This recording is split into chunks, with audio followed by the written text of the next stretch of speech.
दोस्तों आज की वीडियो में आपको कई चीज़ों के बारे में बताऊंगा, जिसमें सबसे पहले आता है स्टेटस बार। दोस्तों स्टेटस बार क्या होता है इसके बारे में भी आपको मैं बताऊंगा कि जब आप कोई नई शीट को जब ओपन करते हैं तो आपको नीचे जैसा कि कुछ सेल्स को सेलेक्ट करता हूं। जब सेल्स को मैं सेलेक्ट करता हूं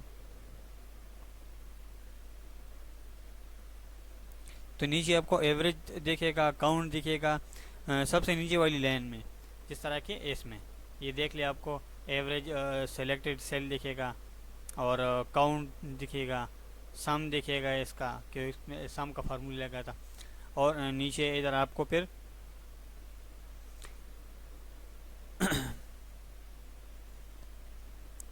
नीचे वाली लाइन को जो आपको बोला जाता है उसको स्टेटस बार बोला जाता है, जिसमें एवरेज, काउंट और जितना भी आपने नंबर शीट सेलेक्ट की है उसका सम आपको नज़र आ रहा होगा। और इसमें आपकी सारी चीज़ें और भी ऐड कर सकते हैं, जैसा कि सबसे पहले इसमें देख लीजिए एक नॉर्मल है शीट जो बना हुआ है। दूसरा इसमें फिर पेज लेआउट भी आपको नज़र आता है। पेज लेआउट के बाद पेज ब्रेक भी आपको नज़र आता है, जिधर से आप पेज ब्रेक कर सकते हैं। और ये तो आपको समझ आते ही होगा जूम का, कि आप इसको इधर से जूम भी कर सकते हैं। ठीक है दोस्तों, इसके बाद आप इसमें और भी कुछ जब सेलेक्ट करना है तो उसके लिए इसको सेलेक्ट करके और माउस को इधर रखना है और जो माउस का राइट बटन है उस पर क्लिक कर देना है, तो आपको इस तरह का कस्टमाइज स्टेटस बार नज़र आ जाएगा। ठीक है दोस्तों, कस्टमाइज स्टेटस बार नज़र आ जाएगा। इसमें जिस पे ये टिक लगा हुआ है तो ये आपका शीट में मौजूद है, सॉरी स्टेटस बार में मौजूद है।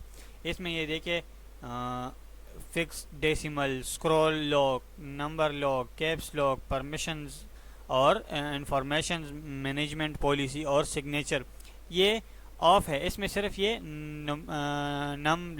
नंबर लॉक जो है ये ऑन है और ये ऑफ है। बाकी जिस पे टिक लगा हुआ है वो ऑन है, जिस पे टिक नहीं लगा हुआ है वो ऑफ है। और इसमें आप इसको सेलेक्ट करके तो आप इसको टिक, इस पे टिक लगा के आप इसमें ऐड कर सकते हैं। ठीक है दोस्तों, तो दोस्तों ये तो बात हो गई है स्टेटस बार की, कि स्टेटस बार क्या होता है और इसकी क्या क्या फीचर्स होती है। और जिस तरह के मैंने अभी आपको बता भी दिए कि इसको मॉडिफाई कैसे करते हैं। मॉडिफाई के लिए मैं आपको दोबारा बता दूं, आपने इस पर क्लिक करना है, मतलब स्टेटस बार पे अपने माउस रखना है और राइट क्लिक करना है, तो ये इसको मॉडिफिकेशन कहते हैं। मतलब आप खुद से इसको कस्टमाइज़ कर सकते हैं। इसको कस्टमाइज़ भी कहते हैं, मॉडिफाई भी कहते हैं। तो दोस्तों इसके बाद मैं आपको बताऊंगा कि हेडर और फुटर क्या होता है। ये तो बात हो गई स्टेटस बार की। इसके बाद मैं आपको बताऊंगा कि हेडर और फुटर क्या होता है। जैसा कि अभी आपने एक शीट बना ली है और इसका हेडर और फुटर अप्लाई करने हैं, मतलब शीट बना ली आपने, उस पर आपने अभी हेडर और फुटर अप्लाई करने हैं। तो जो मतलब इसकी शीट के ऊपर वाला हिस्सा होता है उसको आप हेडर कहते हैं और नीचे वाला जो हिस्सा होता है उसको आप फुटर कहते हैं। तो अगर कोई इसमें अगर मैं आपको अभी बता देता हूँ कि किस तरह इस पर लगाने, तो आप इंसर्ट पे जाएंगे। इंसर्ट पे जाके ये होम था, इसके बाद इंसर्ट है। इंसर्ट पे जाके आपने हेडर एंड फुटर, इधर आपका ऑप्शन है उस पर क्लिक कर देना है, तो आपका एक शीट बन गया है इधर। जैसा कि मैंने पहले भी इधर हेडर में कुछ लिखा था, ये हो गया हेडर। इसमें आप लिख भी सकते, जिस तरह के मैं जो भी लिख सकता हूँ, या आप जो शीट आपने बनाया हुआ होता है उसका नाम भी आप लिख सकते हैं। या ज़्यादातर लोग होते हैं जो हेडर होते हैं उसमें आप क्या करते हैं, अगर कोई पेज की शक्ल में आप ये चीज़ बनाते हैं तो उसमें कोई ना कोई लोग डेट भी लिखते हैं कि ये इस डेट का है, या इधर ऊपर नाम लिखते हैं उसका। जिस तरह कि आप कोई स्कूल में काम करते हैं तो कॉपी उठाते हैं तो उसमें ऊपर इस तरफ डेट लिखते हैं, फिर इसमें लिखते हैं क्लास वर्क और फिर दिन का नाम जो दिन होता है।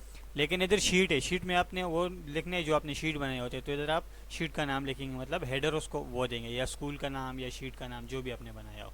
और बिल्कुल इसी तरह सेम नीचे आएंगे स्क्रॉल करके, तो ये फोटर है।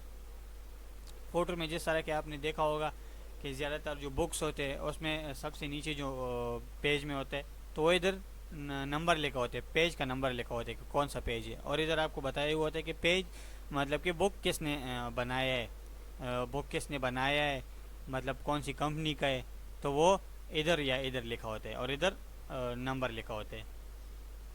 तो दोस्तों ये हो गया हेडर फुटर। इसमें आप पिक्चर भी ऐड कर सकते हैं, और जो पीछे शीट के बिल्कुल पीछे वाटर मार्क लगाते हैं या लोगो लगाते हैं, वो भी आप लगा सकते हैं। वो भी हेडर और फुटर से ही आप इसमें अप्लाई कर सकते हैं।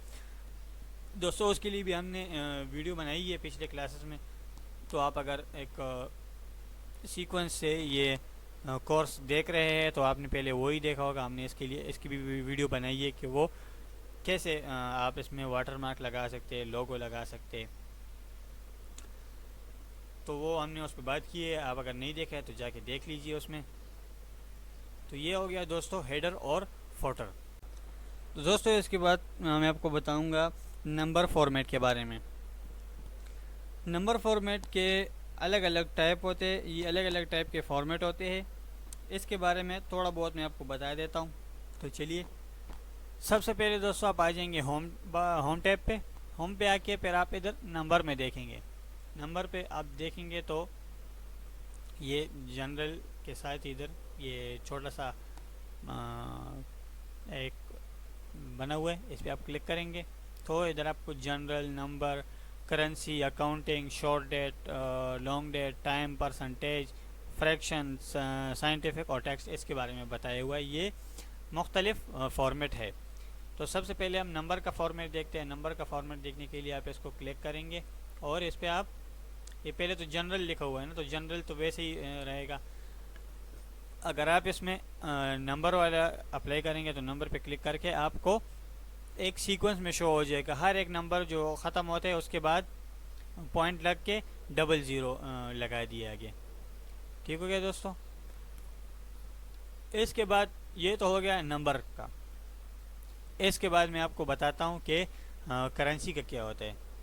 करेंसी का भी मैं आपको बताता हूँ। इसको सेलेक्ट कर लेंगे और इधर ऊपर आप इसमें आके करेंसी पे क्लिक करें। करेंसी पे क्लिक करेंगे तो ऊपर आपको इस तरह डॉलर का साइन नज़र आएगा। डॉलर का साइन नज़र आएगा। अगर आप चाहे तो इसको फिर बदल भी सकते। जिस तरह कि मैं इस पर क्लिक करता हूँ तो डॉलर का साइन आ गया। फिर आप ये साइन इधर लिखा हुआ है अकाउंटिंग नंबर फॉर्मेट का, इस पर आप ये ऊपर लिखा भी होता है फॉर्मेट एज डॉलर, यूरोज और अदर करेंसी। आप इसमें कोई भी करेंसी ला सकते हैं, जिस तरह के इंग्लिश यूनाइटेड स्टेट का हो गया, यूनाइटेड किंगडम का हो गया, यूरो का हो गया, चाइनीज़, फ्रेंच का, स्विट्ज़रलैंड का। फिर इसमें अब अगर आप मोर अकाउंटिंग फॉर्मेट पे जाएंगे तो आपको इस तरह का शो हो जाएगा। इसमें फिर आप सिंबल्स पे इधर आके क्लिक कर सकते हैं तो आपको कई जगह के जो है वो फॉर्मेट मिल जाएंगे इसी में। अगर नहीं तो सर्च करके आप देख सकते, करेंसी का आप देख ले और मुख्तलिफ़ किस्म के जो है आपको मिल जाएंगे इसमें से। ठीक हो गया दोस्तों। अगर आप कस्टम बनाना चाहते तो आप कस्टम भी बना सकते। ये हो गया करेंसी का। इसके बाद आते हैं अकाउंटिंग के बारे में। अकाउंटिंग के बारे में दोस्तों उन्हीं को पता होगा जो अकाउंटिंग के स्टूडेंट है या अकाउंटिंग का काम कर रहे हैं, तो उनको ज़्यादा इनका पता होगा। अकाउंटिंग में भी आप इस सारे अकाउंटिंग वाले को सेलेक्ट कर लेंगे और इस पे आप आ जाएंगे, अकाउंटिंग वाला साइन लगा लेंगे। जब अकाउंटिंग वाला साइन लगा लेंगे तो दोस्तों इसमें आपको ये बताता है कि कितने, मतलब कि जो 8 के बाद ये कॉमा लगा हुआ है, फिर 200 के बाद कॉमा लगा हुआ है, फिर 3 0 के बाद फिर डॉट लगा हुआ है और 00। एक कॉमे का मतलब है कि ये आपको अलग अलग कर रहे हैं कि ये कितने हो गए। मेरे ख्याल से कोई 8 करोड़ 2 लाख इसी तरह का हो गया। तो ये आपको एक मतलब कि आपको बता देते हैं कि इधर से ये रकम इतनी इतनी है, तो आपको गिनने में आसानी होगी। क्योंकि जिस तरह पहले मैंने आपको बताया, अगर कोई अकाउंटिंग का स्टूडेंट होगा या कोई काम करेगा तो वो इसको जल्दी से समझेगा, क्योंकि सारा काम उनका यही होता है। ठीक हो गया दोस्तों। इसके बाद फिर लिखते हैं हम डेट। डेट पे आ जाएंगे और डेट पे हम इधर लिखेंगे, जैसे मैं ख़ुद से ही कोई डेट लिख लेता हूँ। 12 तारीख़ है और पहला महीना है और 2023 है। एंटर करेंगे तो आपका इस तरह का शो हो जाएगा। तो दोस्तों इस पे आप क्लिक करेंगे तो आपने जिस तरह का, मैं आपको एक बात बता दूं कि ज़्यादातर लोग डेट लगा लेते और उस पे फिर ये फॉर्मेट लगाते। तो आप जब डेट इधर लगा लेते तो आपका ऑटोमेटिकली डेट का वो ऑप्शन इस पे शो हो जाते हैं। फिर आप इसको अगर ड्रैग एंड ड्रॉप भी कर सकते हैं तो देख ले, पहला महीना, दूसरा महीना, तीसरा महीना, चौथा महीना, पाँचवा महीना, छठवां महीना, सातवां महीना, ये महीनों के हिसाब से इस तरह जा रहे हैं। फिर आप इसको सीक्वेंस भी कर सकते हैं, जिस तरह के मैंने आपको बोला था, fill months, year, weekly, days, without formatting, fill formatting only, fill series, copy cell. तो आप इसमें ये सारा कुछ कर सकते हैं। तो ये तो हो गया दोस्तों डेट के बारे में। दूसरा फिर मैं आपको टाइम के बारे में बताता हूँ। टाइम पे मैंने क्लिक किए, टाइम सारों पे मैंने क्लिक किए और इधर आके मैंने टाइम पे क्लिक किया। तो ये आपका एक सीक्वेंस से बन गया टाइम। ठीक हो गया दोस्तों। ये आपको बता भी रहे कि कौन सा AM है, कौन सा PM है, ये भी आपको बता रहे। फिर अगर आप इसको इस तरह कर लेंगे तो एक सीक्वेंस से भी आ जाएगा। देखो 1 2 3 4 5 6 7, और इसमें भी आप वही चेंजिंग कर सकते हैं, fill formatting, fill without formatting और फिल फ्लैश, जिस तरह के मैंने डेट में बोला था। फिर आते हैं परसेंटेज में। परसेंटेज में जिस तरह कि आप इसमें लगा ले परसेंटेज का, और इसमें कोई फिल कर दे 45 अगर फिल करेंगे तो परसेंटेज आएगा उसके साथ। फिर पॉइंट लगा के 00 एंटर करेंगे, फिर इधर कुछ लिखेंगे तो उसी तरह का आपने उस पर सेलेक्ट कर लेना है फॉर्मेट का, परसेंटेज का, सॉरी, परसेंटेज का फॉर्मेट लगाने, और आप उसमें लिख सकते हैं जो भी मतलब लिखेंगे तो परसेंटेज उसके साथ आएगा। तो ये हो गया दोस्तों परसेंटेज के बारे में। जिस तरह के अभी तक मैंने आपको समझा दिए। एक स्टेटस बार के बारे में मैंने आपको समझा दिया है कि स्टेटस बार क्या होता है और उसकी क्या क्या फ़ीचर्स होती है। उसके बाद फिर मैंने आपको हेडर एंड फुटर के बारे में समझा दिया है कि हेडर फुटर क्या होते हैं और उसके क्या क्या इस्तेमालात होते हैं, कैसे इस्तेमाल करते हैं। अभी मैंने आपको बता दिया है फॉर्मेट, नंबर ऑफ़ फॉर्मेट के बारे में। तो इसके बाद बात करते हैं कि आप केस कैसे चेंज कर सकते हैं। जैसा कि बात करते हैं कि अगर आपने कुछ लिखा है तो उसका केस कैसे चेंज कर सकते हैं। तो केस होता क्या है? केस आपने कोई वर्ड लिखा है तो आप उसकी जो मतलब कि पहले आपने लिखा है, जैसा कि नंबर लिखा हुआ है, तो आप कहते हैं कि पहले हम स्कूल में लिखते हैं कि एक आंसर जो है बड़ा हो और छोटे हो, या सारे लार्ज में हो या सारे स्मॉल हो, तो उसको फिर कहते हैं केस। केस की केस क्या है, तो आप अगर उसको चेंज कर सकते हैं तो इसके लिए भी हमारे पास एक फार्मूले, तो पहले आपको फार्मूले सिखाऊंगा। सब्र करो, पहले मैं जिस तरह के मैंने इधर नाम ले लिए, कॉपी कर लिए और एक नया शीट मैंने इधर इंसर्ट किया और इधर मैंने पेस्ट कर दिए। इसको थोड़ा जूम कर देते हैं ताकि आपको समझ आ जाए। तो ये देखो दोस्तों, पहले तो ये लिखा हुआ है एक इस तरह के, सॉरी, इस तरह का लिखा हुआ है। ठीक हो गया। अभी इसको आपने इस तरह के बड़े केस में, जो एक स्मॉल होता है एक कैपिटल होता है, तो अभी स्मॉल में लिखा हुआ था तो कैपिटल में कैसे लेके आना है, इसको केस बोलते हैं। उसके लिए दोस्तों हमारे पास एक फार्मूले है, फार्मूले लगाएंगे।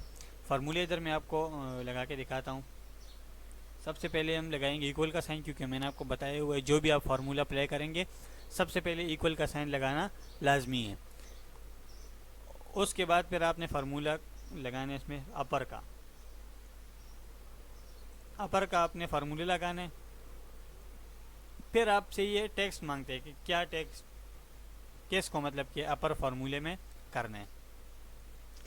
तो हम इसको क्लिक कर लेंगे और ब्रैकेट को बंद कर लेंगे। ठीक हो गया। हमने अपर का फार्मूले लिए, इक्वल का साइन डाल के अपर का फार्मूले लिए, फिर वो टेक्स्ट मांग रहा था तो हमने इस पर क्लिक किए। A1 मतलब कि ए वाला कॉलम है और फर्स्ट रो है, और ब्रैकेट बंद करके एंटर किए, तो ये इसका केस चेंज हो गया। इसी तरह का आप अगर इसको लोअर केस में करना चाहते हैं तो तब भी आप इक्वल का साइन लगा के लोअर का फार्मूला लगा के और टेक्स्ट को सेलेक्ट करना है। जिस तरह कि ये लोअर केस में था तो हमने अपर में कर दिए, ठीक हो गया। ये अपर केस में है तो इसको हम लोअर में कर देंगे। इस पर क्लिक करना है, वही ए वाला कॉलम है और दूसरा रो है, इसको बंद कर लेंगे। एंटर करेंगे तो ये लोअर केस में आ गया। इसका दोस्तों एक दूसरा तरीका भी है। अगर आप कहते हैं कि इसको हम अपर का फार्मूले लगा के और सीधा सीधा नाम ही हम लिख लेते कि इस नाम को अपर या लोअर में कर दो, तो उस तरह भी हो सकते हैं। जिस तरह कि आप इक्वल का फार्मूले लगा ले और अपर।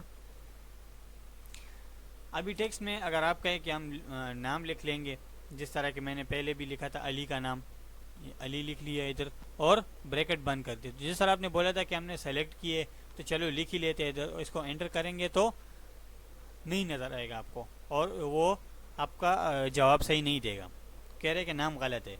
तो इसको कैसे ठीक करेंगे इसको मैं आपको बता देता हूँ कि जिस तरह इधर मैं आपको बता देता हूँ, इक्वल का साइन लगाना है, वही अपर का फार्मूले लगाना है और उससे पहले आपने अली के नाम से पहले आपने ये डबल इन्वर्टेड कॉमा लगाना है।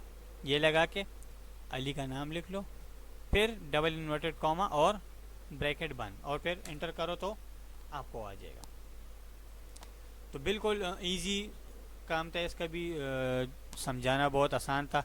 उम्मीद करता हूँ आपको समझ आ गई होगी। तो आज की वीडियो में दोस्तों हमने आपको बताया दी जिस तरह के स्टेटस बार के बारे में हमने आपको बताया कि स्टेटस बार क्या होता है, उसके फीचर, हेडर फोटर के बारे में बता दिए, फिर नंबर के फॉर्मेट के बारे में बता दिए और अब केस के बारे में बता दिए कि केस कैसे इसको चेंज कर सकते हैं। तो दोस्तों उम्मीद करता हूँ आपको वीडियो अच्छी लगी होगी। हमारी वीडियो अच्छी लगी होगी।